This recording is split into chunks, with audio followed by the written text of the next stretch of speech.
बिस्मिल्लाहिर्रहमानिर्रहीम। अस्सलामुअलैकुम वरहमतुल्लाहि वबरकातुहू। मुअज़्ज़ज़ ख़वातीन व हज़रात, मैं उम्मीद करता हूँ आप सब खैरियत से होंगे और मेरी दुआ है अल्लाह करीम आप तमाम की नेक मुरादों को पूरा फरमाए। प्यारे दोस्तों, आज की मुख्तसर सी वीडियो में मैं आप हज़रात को एक मुजर्रब और आसान वजीफ़ा बताऊँगा। ये अल्लाह तबारक व तआला के मुबारक नामों का वजीफ़ा है। और दोस्तों, ये जो वजीफ़ा मैं आप हज़रात को बता रहा हूँ, इस अमल की बरकत से अल्लाह रब्बुल इज़्ज़त आपको जल्द अमीर बना देगा। अल्लाह रब्बुल इज़्ज़त आपको ऐसे ऐसे असबाब अता फ़रमाएगा, आपके लिए ऐसे रास्ते मुहैया करेगा, आपके लिए ऐसे सबब बनाएगा कि आप उन असबाब से जल्द मालदार हो जाएंगे, जल्द अमीर हो जाएंगे।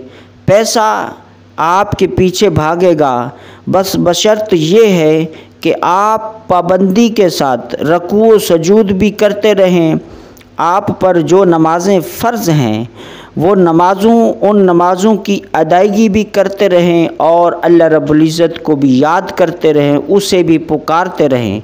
और आपका जो शोबा है, आप जिस शोबे से भी वाबस्ता हैं, आप अपने उस काम में दिल लगी के साथ, शौक़ के साथ, पाबंदी के साथ आप अपने उस काम को भी करते रहिए। ऐसा नहीं है कि आप अल्लाह की बारगाह में तो हाज़िरी दें, ऐसा नहीं, आप वज़ाइफ तो करें और अपने रोज़ी रोज़गार के लिए, अपनी नौकरी के लिए, अपने कामकाज के लिए जद्दोजहद ना करें।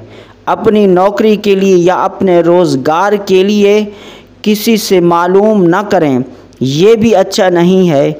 इसलिए कि रब ताला फरमाता है व तुइज़्ज़ु मन तशा व तुज़िल्लु मन तशा।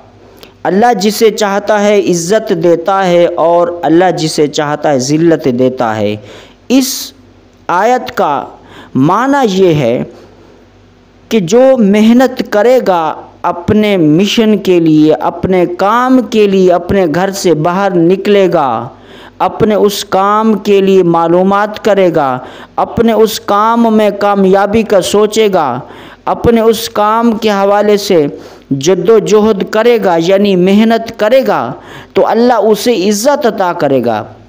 अब कोई शख्स घर में बैठा रहे, वो कहे कि नहीं, मैं अल्लाह की बारगाह में रुकू सजूद करता हूँ, हाज़िरी देता हूँ और रब की बारगाह में दुआएं कर रहा हूँ, वज़ाइफ कर रहा हूँ, तो वो नौकरी का पता न करे, अपने रोज़गार के लिए कुछ न सोचे और बाहर जाकर कोई काम न करे, तो घर बैठा रहे हाथ बांध कर, तो ऐसा नहीं है, फिर उसे इज़्ज़त नहीं मिल सकती। इसलिए कि रब का अता करने का तो फरमान यही है, उसका अता करने का उसूल यही है कि जो मेहनत करता है, जो जद्दोजहद करता है, जो अपने काम के लिए उठता है, जाता है, तगदो करता है, मेहनत करता है, अल्लाह उसकी मेहनत में बरकत फरमाता है और उसको इज़्ज़त अता करता है। दोस्तों, अगर ऐसा होता तो फिर जितने भी अंबिया कराम आए वो अपनी ज़िंदगी में इतनी मेहनतें मुशक्क़तें न करते। वो सिर्फ़ हम जैसे गुनाहगारों को सबक देने के लिए वो अपनी लाइफ में मेहनतें करते थे, मुजाहदे करते थे, रियाज़तें करते थे। और इसी तरह तमाम अल्लाह के मुकर्रबीन बंदू की लाइफ को देखें, अल्लाह के मुकर्रबीन औलिया कराम की ज़िंदगी को देखें, बड़े बड़े उलमा सुलहा की लाइफ को देखें, तो उनकी लाइफ में भी यही है कि उन्होंने अपने मिशन के लिए, अपने काम के लिए, रोज़ी रोज़गार के लिए, अपनी तरक्की के लिए मेहनत की है, जद्दोजहद किया है। तो दोस्तों, अल्लाह की बारगाह में हाज़िरी देने के साथ साथ हमें अपने काम के लिए, अपनी नौकरी के लिए, अपने रोज़ी रोज़गार के लिए घर से बाहर जाना होगा और अपने उस रोज़ी रोज़गार के लिए जद्दोजहद करना होगी पाबंदी के साथ। तो दोस्तों, अब मैं चलता हूँ आपको वो अमल बताता हूँ। इंशाअल्लाह ये अल्लाह तबारक व तआला के मुबारक नामों की तस्बीह जब आप एक तस्बीह दिन को करेंगे और एक तस्बीह रात को करेंगे, बेहतर तो ये है कि एक तस्बीह आप फजर की नमाज के बाद करें और दूसरी तस्बीह आप मगरिब के बाद करें। अगर आप इन औकात में नहीं कर सकते तो दिन के किसी हिस्से में और रात के किसी हिस्से में एक एक तस्बीह ज़रूर करें।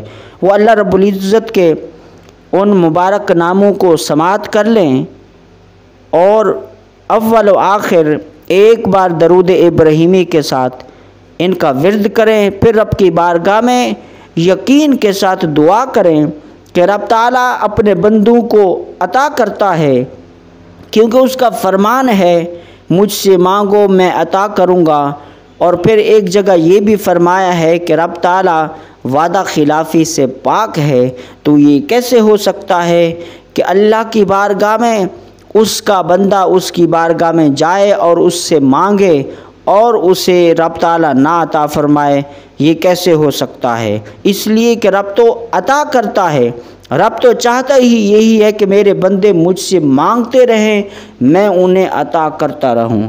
तो दोस्तों, अव्वल व आखिर एक बार दरूद इब्राहिमी के साथ इन मुबारक नामों को 100 मरतबा पढ़ें, यानी एक बड़ी तस्बीह फजर के बाद या दिन में और एक तस्बीह रात में या मगरिब के बाद कर लें। वो अल्फाज ये हैं, अल्लाहुम्मा या गनिय्यु या मुगनी या फत्ताहु या रज़्ज़ाक़ु, अल्लाहुम्मा या गनिय्यु या मुगनी या फत्ताहु या रज़्ज़ाक़ु, अल्लाहुम्मा या गनिय्यु या मुगनी या फत्ताहु या रज़्ज़ाक़ु। इस तरह एक तस्बीह 100 दाने की मुकम्मल करके फिर आखिर में एक बार दरूद इब्राहिमी पढ़कर रब की बारगाह में यकीन के साथ दुआ करें। रब ताला का फजल करम आपको ज़रूर नसीब होगा। दोस्तों, आपने ये अल्फाज पढ़े और सुने, इन मुबारक नामों की बरकत आपको ज़रूर नसीब होगी। और अगर कोई यूँ इस तरह वजीफ़ा करता है, या गनिय्यु या मुगनी या फत्ताहु या रज़्ज़ाक़ु, ये भी ठीक है, इस तरह भी आप कर सकते हैं। लेकिन इसके शुरू में आप अल्लाहुम्मा या गनिय्यु या मुगनी या फत्ताहु, ए अल्लाह, ए गनी करने वाले, ए बेनियाज मालिक, मुझे गनी कर दे, यानी मुझे मालो दौलत अता फरमा दे, मेरी रोज़ी रोज़गार में बरकत फरमा दे। या फत्ताहु, ए कामयाबी अता करने वाले, ए रिज़्क़ अता करने वाले। तो दोस्तों, मैं उम्मीद करता हूँ आपको ये हमारा आज का अमल पसंद आएगा। मिलते हैं एक नए टॉपिक के साथ। अस्सलामु अलैकुम व रहमतुल्लाहि व बरकातुहू।